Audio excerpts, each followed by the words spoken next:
السلام عليكم ومرحبا بكم في قناة وصفات صحية. ان شاء الله تكونوا على خير وبخير. اكيد اللي غادي يدخل لهذا الفيديو غادي يكون عنده مشكل ديال السعال الكحة ليه او لا شي حد من الافراد العائلة، اكيد غادي يكونوا الوليدات الصغار. اذا ان شاء الله في هذا الفيديو غادي تشوفوا معايا طريقة لعلاج الكحة السعال في 5 ديال الدقائق، والمكونات راهم ساهلين وموجودين في اي دار. اذا كيف كتشوفوا معايا والمهم في هادشي هو الطريقه ديال التحضير، راه ماشي تشوفي المكونات وتمشي تخلطي وتقولي صافي، راه خاصك تشوفي الطريقه كيفاش خاصك تصوبي هاد المكونات وتعرفي كاع الامور. بالنسبه للمكونات انا عندي هنايا كيف كتشوفي 5 ديال الفصوص ديال الثوم قشرتهم، وعندي كذلك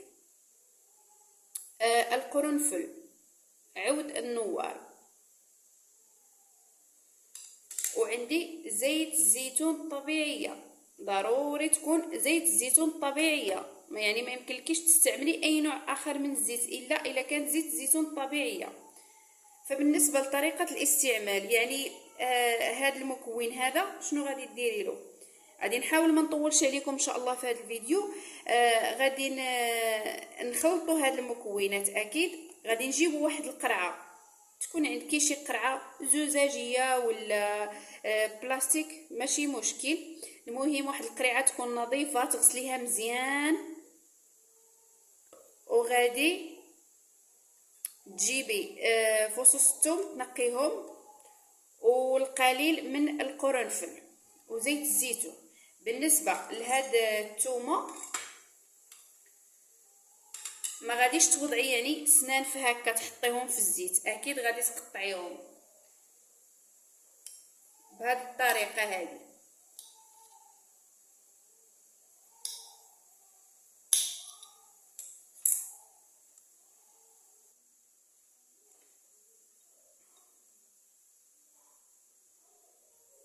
غادي نقطع يعني كاع الفصوص بهذه الطريقه. اذا كيف كتشوفوا انا قطعت هنايا هذيك الثومه. غادي نجيب قريعه نظيفه بلاستيك ولا الزجاج ماشي مشكل، داكشي اللي كان غادي نوضع ديك القطع ديال الثوم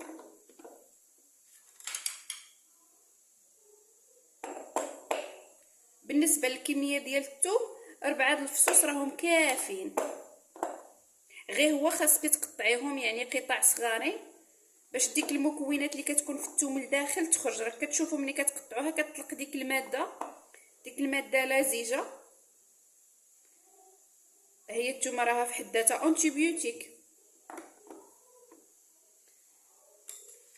وغادي نوضع القرنفل، غادي نوضع غير شويه ماشي ضروري تكثري بزاف.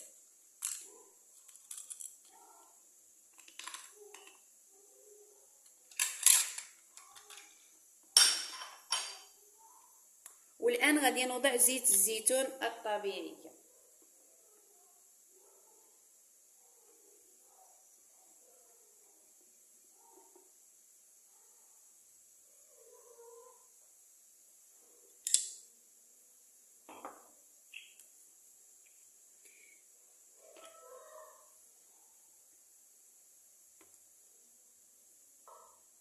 اذا كيف كتشوفوا معايا انا هنا خلطت جميع المكونات بما فيها الثوم القرنفل وزيت الزيتون الطبيعيه.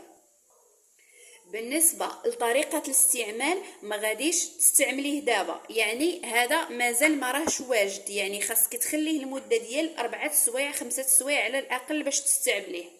علاش؟ باش داك المكونات يعني ديك الثوم تطلق ديك الماده ديالها في الزيت ويرجع يعني بحال انتيبيوتيك، رجع دواء. وبالنسبه لطريقه الاستعمال اكيد غادي تستعملي هذه الملعقه، هذه ملعقه صغيره غادي تعمريها.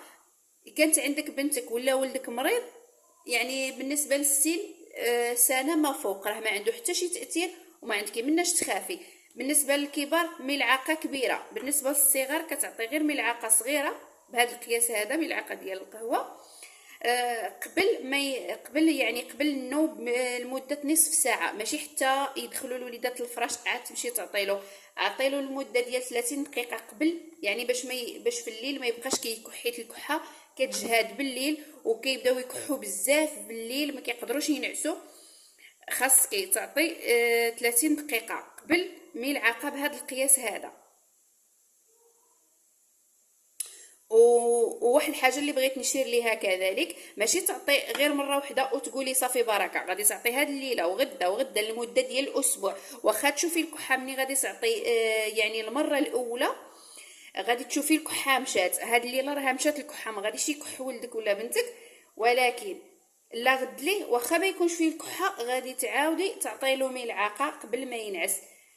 حيتاش هاد الوصفه هذه راها يعني كوم اونتيبيوتيك، راه يعني ماشي غير غادي مره واحده وغادي برا، خاصك تستعمليها واحد المده على الاقل المده ديال اسبوع. وبالنسبه لطريقه الاحتفاظ راه يمكن لك تحتفظي بها لمده طويله، تبقى عندك ما غادي يوقع عليها حتى شي حاجه. وكل ما يعني يمرض شي حد من العائله بالكحه يعني السعال، غادي تعطيلو القليل من هذا الزيت هذا. غادي تبقى هاد الثومه هكا هنايا، قلت لك المده ديال 5 سوايع على الاقل ولا 24 ساعه. مني غادي تفوت 24 ساعه غادي تصفي منه ديك القرنفل والثومه وتوضعيه في واحد القنينه صغيره زجاجيه، وغادي تخليه عندك يعني كوم دواء، بحال دواء يبقى عندك لمده طويله وما غيخسر، ما غيوقع له حتى شي حاجه. ايوا نتمنى ان شاء الله تكون استفدتوا شي حاجه في هذا الفيديو. هذه الوصفه هذه راها مجربه 100%، وان شاء الله يا ربي غادي تجربيها وغادي تشكريني بزاف. وما تنساوش تخليوا لي الاراء ديالكم في التعليقات. واللي ما مشتركش في القناه يشترك في القناه ويفعل الجرس باش يوصلوا الجديد. وان شاء الله يا ربي تكونوا استفدتوا شي حاجه. نخليكم على خير، والله يشافي الجميع، ومع السلامه.